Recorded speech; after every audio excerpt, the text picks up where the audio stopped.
Welcome to the Get Published podcast, sponsored by Brodie Consulting Group. To get more information about our coaching, publishing, executive ghostwriting, and podcast production services, go to getpublishedpodcast.com. Hello, I am Paul Brodie, and thank you for joining us for another episode of the Get Published podcast, where we help authors get published with a proven system that works. Today, we are being joined by Dr. Rachel Zoffness, author of the Chronic Pain and Illness Workbook for Teens. Dr. Rachel, welcome to the show. Thanks for having me. We are thrilled to have you. Are you ready to begin? So ready. All right. Question number one. What is the one piece of advice that you would give to a first-time author who is currently writing their book? I am going to give two pieces of advice, Paul Brodie. One piece of advice is find a publisher that's aligned with your goals. I thought that was actually a really challenging and interesting process, looking through different publishers and seeing what kinds of books they had published. So I am a pain psychologist, and most people have never heard of that before, because when you have pain, you go to a physician, or you think you should go to a physician. And what most people don't know about pain is that it isn't purely medical. It's a biopsychosocial process, meaning that there are biological things involved with pain, of course, but there's also cognitive components to pain, emotional components to pain, and there's also how you cope with pain, and that actually affects your body. So pain psychologists do a lot of work around that. And it was interesting for me looking for publishers who supported that treatment approach and also who had published things on that in the past. And I chose New Harbinger, and I happen to love them. I can't say enough nice things about them.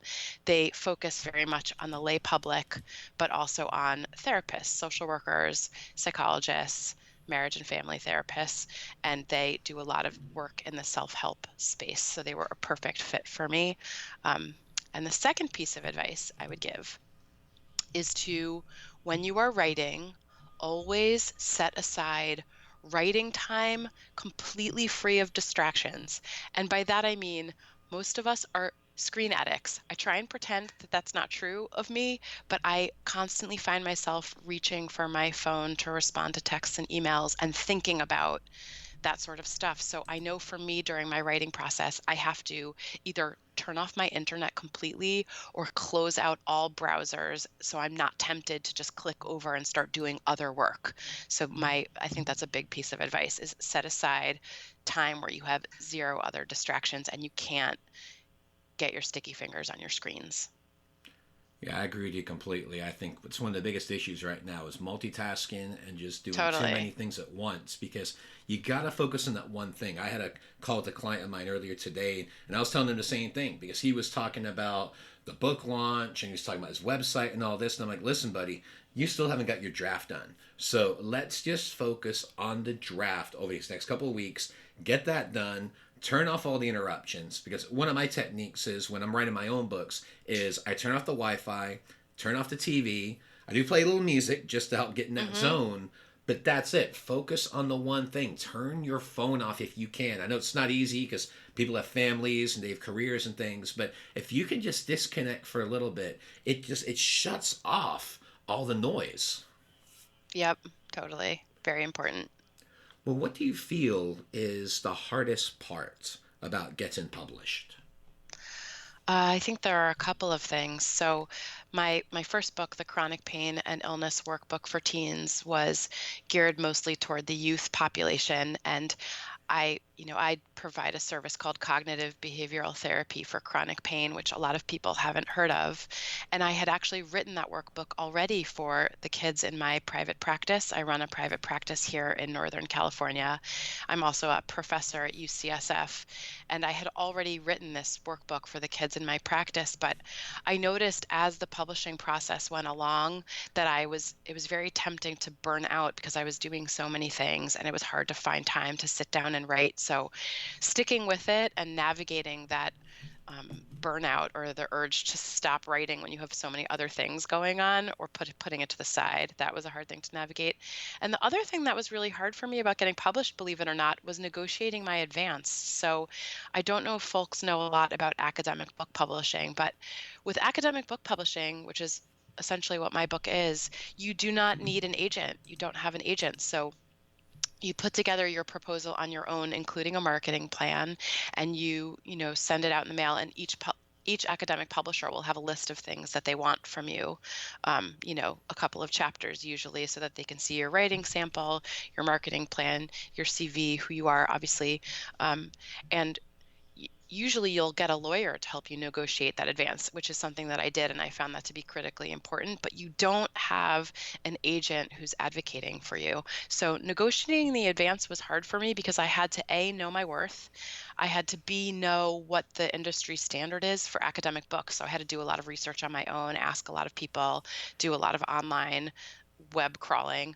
And then I actually had to believe that my book was valuable enough to earn me a big advance. So for my first book, this is going to sound strange to you probably, Paul, as a professional in this field, I was so delighted to be getting published and to have this chronic pain material for kids going out into the universe that I honestly would have done it for free. I Yep. I I was so glad that I didn't have to self-publish, even though of course that's an option and a great one for a lot of people. I didn't want to do it, and I was so glad to have this solid, awesome publisher wanting my work that it was hard for me to advocate for an advance. So my second book is actually coming out in 2020, and that's going to be a chronic pain workbook for adults. And for that one, I ended up negotiating for more than double what I got for the first one because I realized that there is a lot of demand, especially given the current opioid epidemic, because everyone thinks pain is this biomedical thing.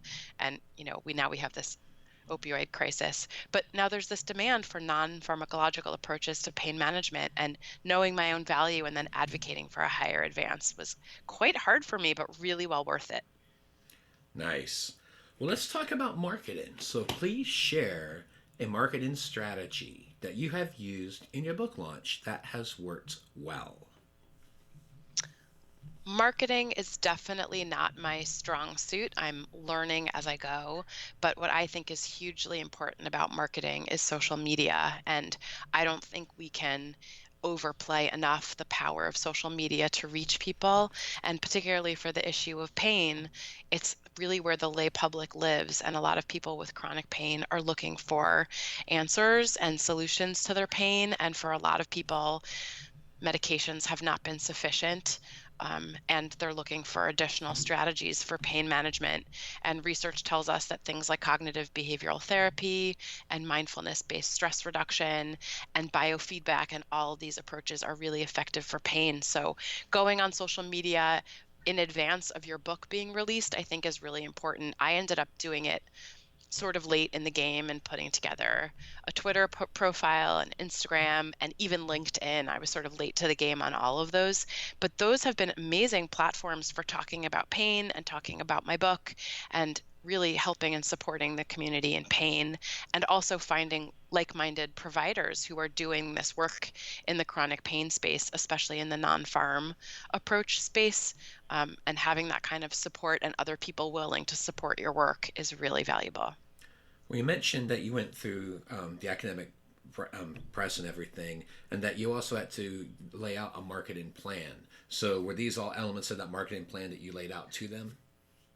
Yeah, they were. The social media plan was something that I sort of in my head put together in advance. And I think I actually jumped on social media as soon as I wrote that marketing plan because I realized that that was such an important part of books. And I think what's funny is that for most of us who write and want to write, we don't really think of how do I pimp my book out as part of that process. We just want to write and get our creative juices flowing and get our ideas out there and help people or communicate with people. But, the reality of it is that you can write the best book in the world, but if nobody knows about it, you're sort of dead in the water. You've written this wonderful book, but you haven't promoted it and nobody knows about it, so no one's going to read it. So the reality of it is that, and I think you're pointing this out, that having a marketing strategy is really important, and putting that together in advance is really important. And did the academic book publisher, did they help at all with marketing your book? They have helped. I mean, they don't have a lot of money to put toward marketing because they're a small publishing house, but they've actually been pretty great. They put together a bunch of YouTube videos where they interviewed me and had me talk about the book, and they've been promoting it on their social media apps, as well. I also started a column for Psychology Today. If you've heard of Psychology Today, they're a huge publication. They have more than 8 million readers, I believe. And writing articles on Psychology Today has been part of my marketing strategy for the book, because when they asked me to write this pain column on pain education, it's actually called Pain Explained. And when they asked me to write this column, they asked me if I had any books in print that I wanted to promote.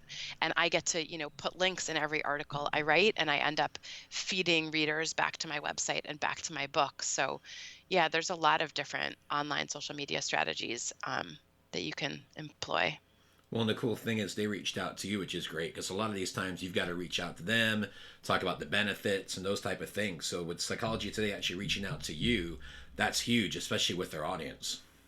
Yeah, no, that was great. And it also gave me a platform to talk about pain management and how there is hope, even if medications aren't working and even if physicians are dialing back on opioid prescriptions, because a lot of patients are now feeling really stuck and really betrayed because for however many years and sometimes decades they've been prescribed opioids, and all of a sudden they're finding that physicians have a lot of anxiety or stress about continuing to prescribe given the current climate. So providing this information has turned out to be a real benefit for a lot of people, and I'm glad to be able to have all these platforms to do it. And how often do you write for Psychology Today? So it's supposed to be a monthly column. I'm not sure I'm going to be able to keep it up because I'm doing so many other things. But right now it's a monthly column. So I've posted, I think, 4 articles so far. It's pretty recent, but it's been really interesting and really fun to do, actually. It's sort of like, with a book, it takes a year to put that thing out and for the entire turnaround time and the editing process and to actually see it in print, it can be a year or more. And with Psychology Today, from the minute you have the seed of the idea, you have like 4 weeks to put the whole thing together and put it out into the world and for like thousands and thousands of people to read. So it's a very different writing process for me. I've really enjoyed having people read my articles in advance and give me feedback. And even once it goes out there into the universe, I've been getting really interesting feedback. It's just a totally, totally different writing process. What is your word count per article?